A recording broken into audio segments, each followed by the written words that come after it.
Shalom Alehim Beshem Hamasya. Kristus ada di tengah-tengah kita.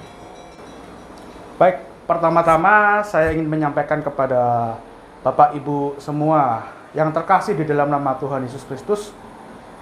Kristus genate doxasate. Kristus telah lahir, muliakanlah Dia. Bagi Bapak Ibu yang menyukai dan merasa terberkati dengan acara pembelajaran ini, silakan subscribe dan nantikan video-video pembelajaran kami selanjutnya.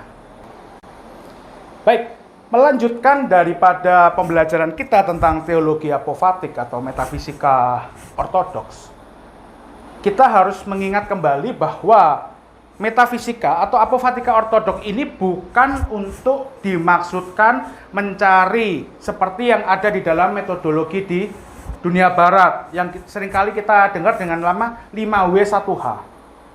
Walaupun di dalam dunia ortodoks kita menggunakan juga metode-metode seperti itu, tetapi harus dipahami bahwa itu bukanlah satu-satunya cara untuk memahami teologi.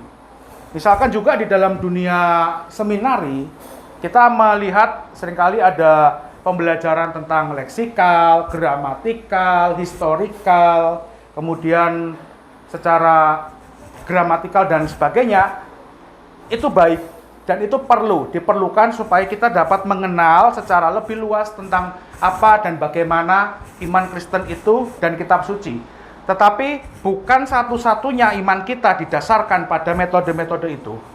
Kita membutuhkan suatu metode yang lain yang disebut sebagai apofatika teologi. Nah, sebelum kita memulai lebih jauh, saya akan memberikan contoh yang mudah dalam kehidupan kita sehari-hari. Baik, untuk contoh yang mudah, kita ambil contoh seperti ini. Saya memiliki suatu komunitas pembuat soto.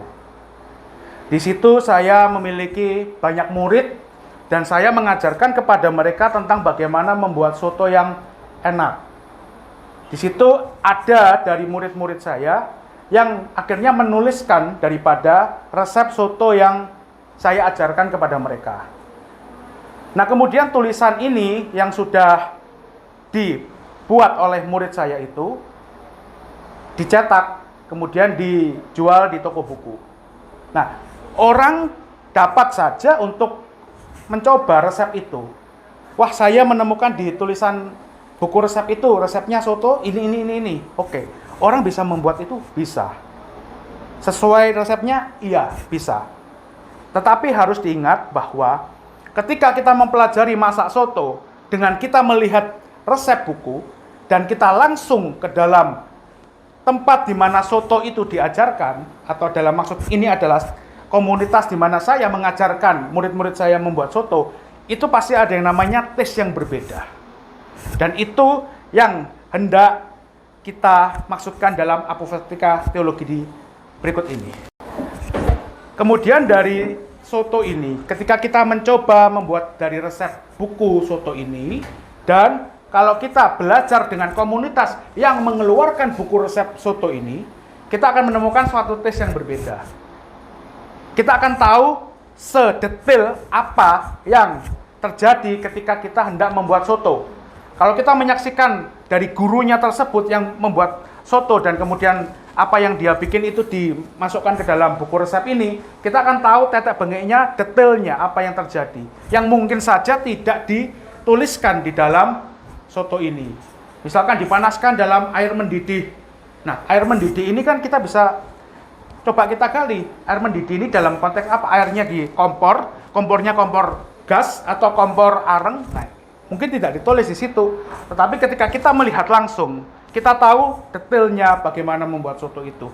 Nah, inilah yang menjadi tes rahasia di mana kalau kita belajar masak dari resep dan kita melihat langsung bagaimana komunitas yang bikin resep ini, kita akan menemukan suatu atmosfer yang berbeda. Kita akan menemukan suatu nuansa yang berbeda. Dan itulah kalau kita mengaplikasikannya itu di dalam teologi Kristen, itulah yang kita kenal sebagai apofatika teologi. Kemudian, apofatika teologi itu kita diajar bukan hanya sekedar, oh ini tulisan Bapak Gereja, oh ini tulisan kitab suci, oh ini perkataan Bapak-Bapak Padang Gurun, Apophthegmata Patrum. Tetapi dengan Apophthegma Theologi ini, kita diajar untuk mengenal bagaimana cara para Bapak itu berpikir, cara Bapak itu merenung, cara Bapak itu menjelaskan iman Kristen. Itulah mengapa kita perlu belajar Apophthegma Theologi. Jadi jangan sampai ketika ada orang ortodoks yang katanya kita harus mengikuti daripada tradisi para rasul, tradisi para bapak rasuli, dan tradisi para bapak gereja, tetapi memperlakukan tulisan-tulisan mereka orang yang mengimani atau orang yang mempercayai metode sola scriptura. Hanya saja kalau yang ini kan sola scripturanya dalam konteks yang berbeda. Kalau misalkan di dalam dunia Protestan, mereka sola scripturanya hanya di dalam kitab suci. Tetapi orang ortodoks sola scripturanya hanya tulisan para bapak gereja. Mereka tidak tahu bagaimana cara bapak gereja berteologi, cara bapak gereja menjelaskan, hanya asal kutip aja. Nah ini yang berbahaya, jangan sampai kita menjadi ortodoks khususnya berteologi dengan cara seperti itu. Jadi sola scripturanya tidak berubah, yang berubah hanya dulu kalau Alkitab saja, sekarang tulisan para bapak. Ini yang perlu kita pahami, ini yang perlu kita mengerti bagaimana kita mempelajari Apophthegma Theologi.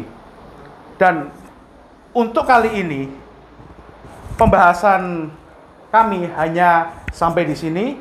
Nanti berikutnya bagaimana kita menjelaskan, bagaimana kita berteologi lebih dalam untuk memahami juga teologi Apophthegma ini di dalam kesempatan-kesempatan berikutnya akan dijelaskan lebih dalam oleh Romo Yohanes Bambang. Sekian dari pembahasan saya untuk pendahuluan daripada teologi Apophthegma. Kiranya apa yang dibahas pada siang hari ini atau dalam kesempatan-kesempatan berikutnya menjadi berkat bagi Bapak Ibu Saudara, sehingga dapat mengerti bagaimanakah keindahan daripada iman ortodoks itu. Kiranya Tuhan memberkati kita semua, kemuliaan bagi Allah atas segala sesuatu. Amin.